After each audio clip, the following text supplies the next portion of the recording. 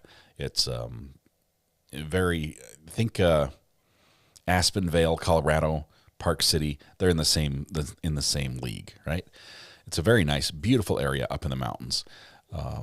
Salt Lake County is where Salt Lake City, the capital of Utah, is, and it's a full blown metropolis. Also beautiful. I mean, Salt Lake County has the Wasatch Mountains along the east side, and if you've never been there and never seen it, the mountains are incredible, impressive, steep, and just like boom, you can't miss them. You can see them from everywhere, and it's absolutely beautiful. But it's very much a city as opposed to being up in the mountains and have a city amongst the mountains. You're definitely down in the valley in Salt Lake. Let's see. Love the Richens judge. His voice is incredible, and he makes decisions, and I like him. Yeah, he's a good judge. I want to see some more from him.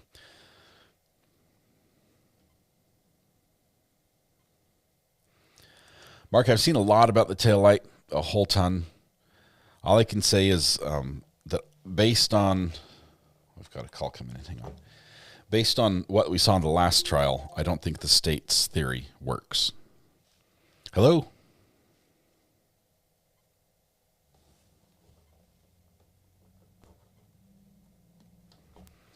Hello?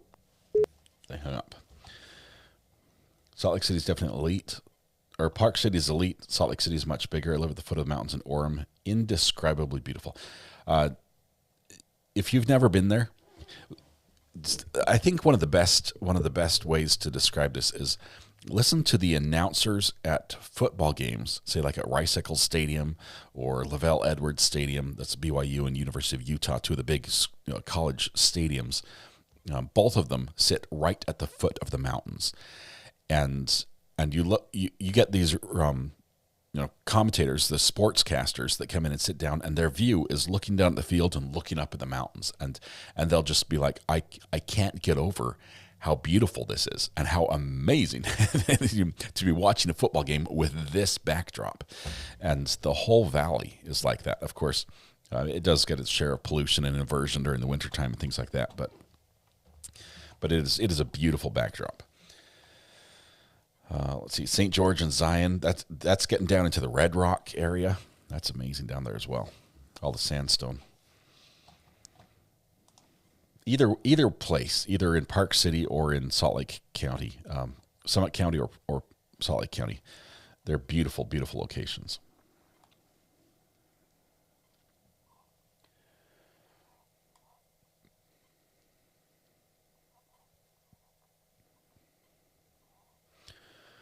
What's up with the GoFundMe? Who was that?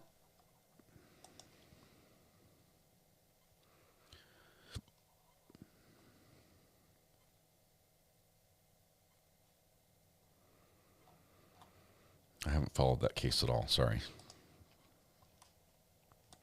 We could break and come back in time for Vallow at 1. Here's the catch, though. I could not stay for the full day of Vallow. I've got to get equipment ready for live streaming my town meeting. So the GoFundMe was another case I hadn't followed. It was a stabbing. Someone had set up a GoFundMe. Okay, here's the call. Let's try it again. Call from Bolshevik Muppet. Bolshevik Muppet, how are you doing? This is R.A. Great. How are you? Fabulous. What's on your mind this morning?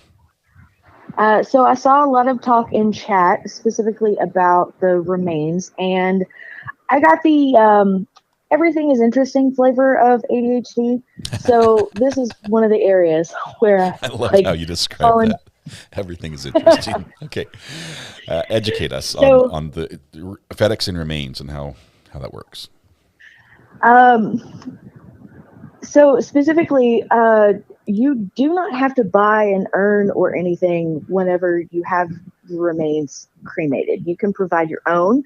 A friend of mine considered using a swan-shaped tureen for the remains of her grandmother. Okay. But anyway, the default is just to put them in a sealed plastic bag and a cardboard box, and they hand them to you, and then you can do whatever you want with them. You can upgrade from there. Yes, exactly. You can provide your own. You can buy one through them. The thing is that a lot of funeral homes will kind of try and tell you that you have to use one of the more expensive options, but you don't have to. There's a creator on YouTube that I really wanted to recommend. It's Caitlin Doty, and she's a mortician, and she talks about the whole death industry and what is allowed, what is not allowed. She explores a lot of like more eco-friendly options. The fact that you don't necessarily have to be embalmed if you don't want to. She has a couple books out that are really, really good. I think one is like The Smoke Gets in Your Eyes, and I forget the name of the second one. But there's one that like explores death cultures like around the world, and it's really, really good. Yeah. It's one of those things you sort of need to research ahead of time, because if you have preferences for yourself, you need to let people know. Otherwise, whoever survives and has the power of attorney is going to make the decision for you. And if you are looking at options, or if something happens, generally, unfortunately for most people, it's not like a date, that someone's going to pass on a certain date. It's a little bit unexpected, even when it's expected, and it's a lot to learn in a very short amount of time to make decisions like that. So looking ahead and planning ahead is a great idea to relieve some of the stress, when really you can just focus on mourning instead of worrying about, now what do I do? type of things like that. Right. And it's unfortunate that a lot of people in that industry seem to take advantage of the fact that, like, people planning for their loved ones that, say your loved one hasn't made those plans in advance and you're trying to do that, then you're already reeling from the emotional impact and trying to make these decisions. And it seems like there's a lot of people that are like taking advantage of that, and that's really unfortunate. So planning in advance is great, and knowing the laws in your area so that you can understand like what your options are and what is available. Yeah, and death is big business. There's big money in the whole, everything from cemetery plots up. I mean the entire thing, the caskets, the options that are available. It's ridiculously expensive. It doesn't have to be. Right. But if you have very specific wishes, or your loved one have very specific wishes, you might want to know what the costs are going, ahead of time. So and that is something that Caitlin has addressed in her content and in her books, is that this whole industry that has sprung up around death, and how we have become very distanced from death and the practices. So, it used to be the common practice that the family and the loved ones would wash the body in preparation for burial. Yeah. And now it's just, it's turned over to the coroner and the mortician, and hire somebody to do it. The body once. Yep. Right. And, she explores a lot of like the impact that has on us as far as mourning and processing death, and how far that is. Death is a part of life, and it's part of the natural cycle, and it's something that like you need to be able to process. And is it really good for us to be distanced that much from the process? Sounds like a great channel with some great content that could be useful. I was going to say one more thing, and it's escaped me. It'll come back, but Oh, I know that feeling. It's part of the whole ADHD I'll remember as soon thing. as we move on to something else. Let's see. Here it is. There are laws as well that you have to be aware of. Yes. Especially if you have the unfortunate situation where the death occurred in a state different than where the burial is taking place, and you can't just drive the body home. Oh, you can. Without doing certain things. There are some laws about crossing state lines. Yes, you do have to have. And this is a funny story. So, my dad is a very interesting character, even more so than I am. Well, I get it honestly. But yes, you can drive a body across state lines, and my dad has done that. You have to arrange with essentially like a funeral home on one end and a funeral home to receive it on the other end. But yes, my dad actually did that with my stepmom's aunt, I believe. Yeah. So yeah, they did. You can do it. Do the preparation first. Yes. It will be the most awkward police stop ever if you got pulled over speeding and you've got a body bag that you can't explain with a little bit of paperwork in the car with you. Right. It could delay your trip somewhat. My dad has done a lot of really interesting things, but yeah, transporting a body across state lines, that's definitely pretty top of the list. Yeah. Awesome. But he saw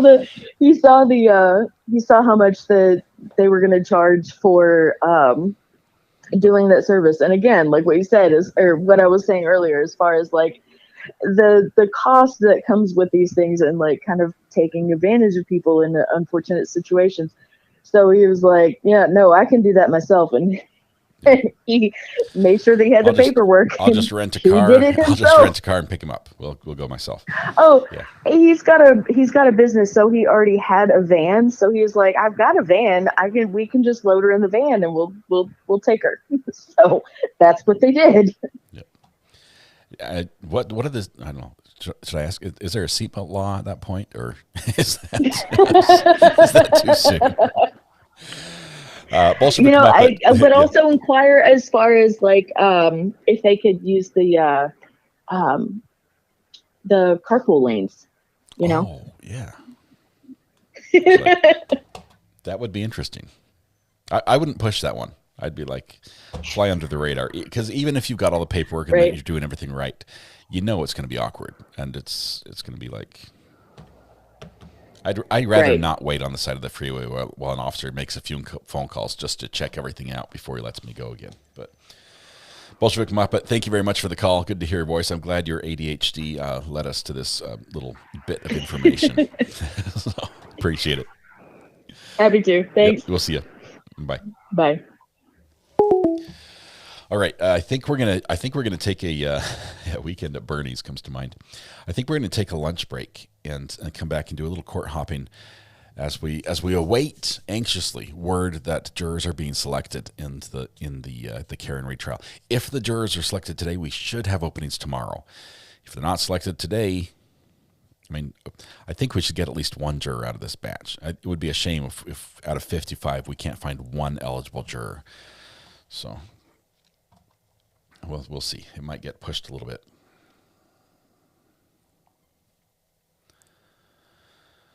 Let's see. TSA wanted to open Mom's urn. I said Dorothy would not like that. They let me go. So you can open it, but she will haunt you for the rest of your life.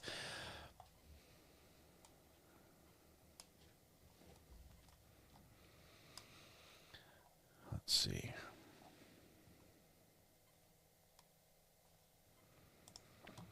See you when I get to the other side of the ocean. Sounds good. Sounds good.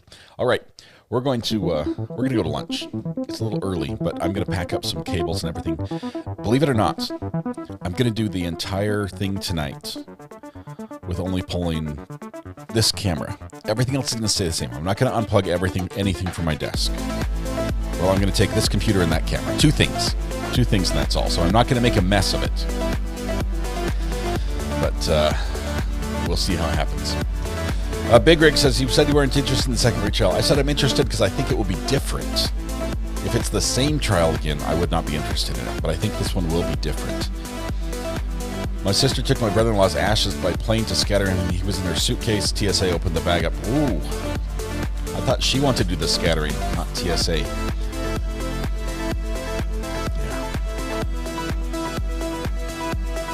Wow. All right, we're gonna take a lunch break. You guys grab some lunch. We're gonna come back and do a little court hopping as we wait for the new trial to begin. Counter should be named Simon Says. We're going to do it. Right now we've got... Oh, that's not it. We're going to do a siren. Both sighs and sirens mixed together. That's what it's going to be. All right, tonight when you go home, please hug the people you love. Smile at them and make their day just a little bit better. And please stay safe till we go live again. Give us an hour or so. Give us an hour. And we'll go live with a little court hopping. It's a slow Monday. Conversation is dissolving.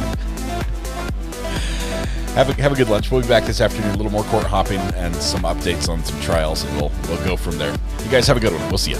Bye.